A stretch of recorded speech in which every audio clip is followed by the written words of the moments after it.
In the chapter on hospitals is a reference, well, a bunch of references to basic microeconomic theory as it relates to market structures. So I thought I'd give you in 5 minutes time an overview of the central 7 or 8 weeks of any microeconomics course, and that's the study of market structures. Are markets competitive? Many firms, many buyers. Are they uncompetitive? Monopoly? That's just one firm. Monopsony, one buyer. Are they somewhere in between? Oligopoly. So let me wave my hands at this topic to give you some context for the discussion on hospitals. On one extreme, we have perfectly competitive markets, which are pretty much imaginary, but they provide us with a useful benchmark for what things would look like if they were as competitive as possible. And here we can think of the wheat farmer. A wheat farmer is one of many firms. There's no way a wheat farmer could keep his neighbor from planting wheat. So there's free entry. If the neighbor wanted to go plant corn instead, there'd be exit, free entry, and exit. And then what's more, wheat is wheat, at least to us city folks. There's actually a lot of different varieties of wheat, and you get different prices based on moisture content. It's more complicated than that.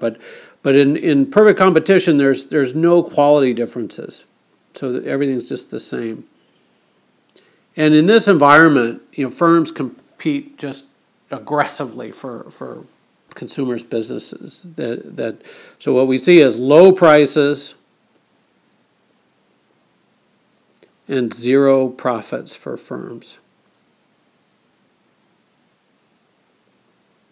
Because if there were profits, and we define profit as economic profit, we take into account the returns to the next best occupation or the next best crop to the farmer, because that's what you gave up to plant wheat. You didn't plant corn or barley or whatever. So we take in the returns to doing your next best opportunity as part of your cost. You gave that up. And so earning zero profits isn't to say you're going out of business, you're broke. It just means you're doing just as well as you would have done in whatever your next best alternative was.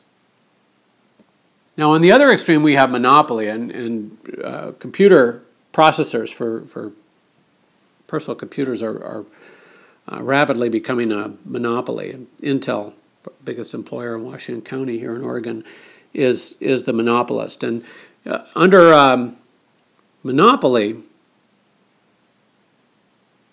we have just one firm.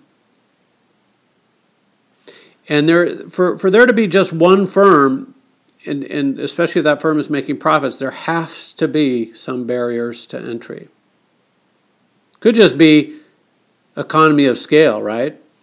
The Intel, each one of these fabs that Intel has in Washington County costs, I think their latest one costs $7 billion just to get in the business of making chips. You got to build a plant for $7 billion.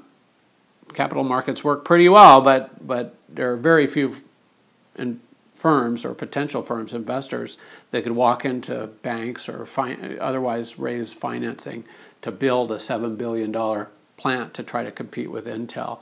Other barriers to entry, actually we see in hospitals you need often state licensing, that patents, etc. We'll come back to this idea of barriers to entry when we talk about pharmaceuticals.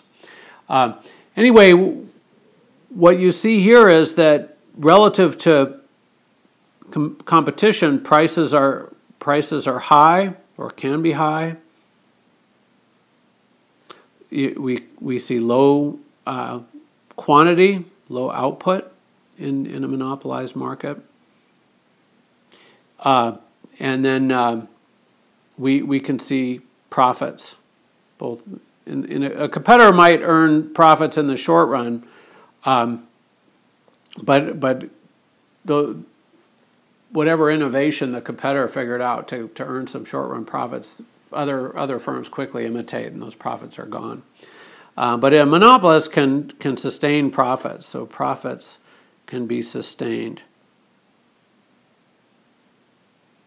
So that's generally we think of competition as being good for the consumer.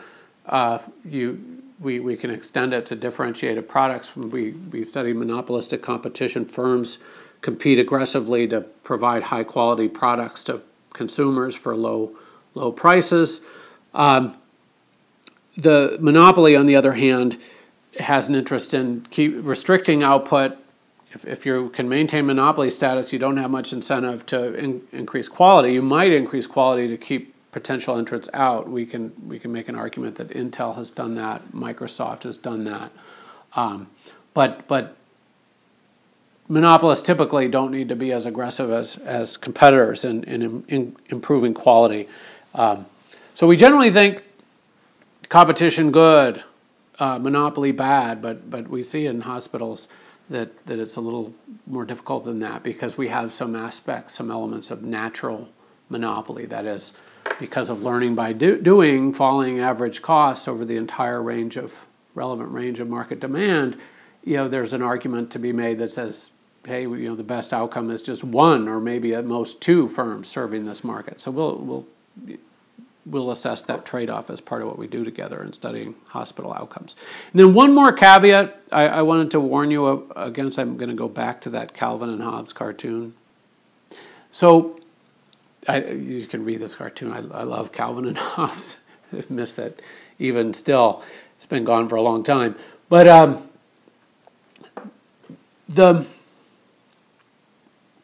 a lot of students will say things like, oh, they're a monopoly, they can charge any price they want. And of course, that's not true. The consumer's willingness to pay, the nature of market demand, puts a limit on the price that a monopoly can charge to maximize profits. Yeah, it's going to be a higher price than competitors charge, but it's not going to be infinitely high. And just think about it, the statement, oh, well, they're a monopolist, they can charge whatever they want to charge. Well, that's absurd, right? Because if you could, why not just produce one unit of output and charge $1 billion for it and be done with it? Obviously, that the monopolist doesn't have that power to make consumers buy it. Actually, the government has an ability to require taxpayers to buy whatever package of services the government comes up with. Of course, you can vote them out of office, so there's some discipline on that, but perhaps not enough.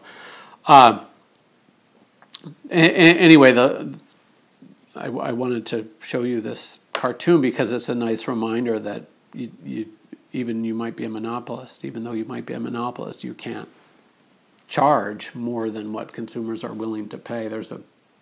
At high prices, consumers just will buy zero, and then you have nothing.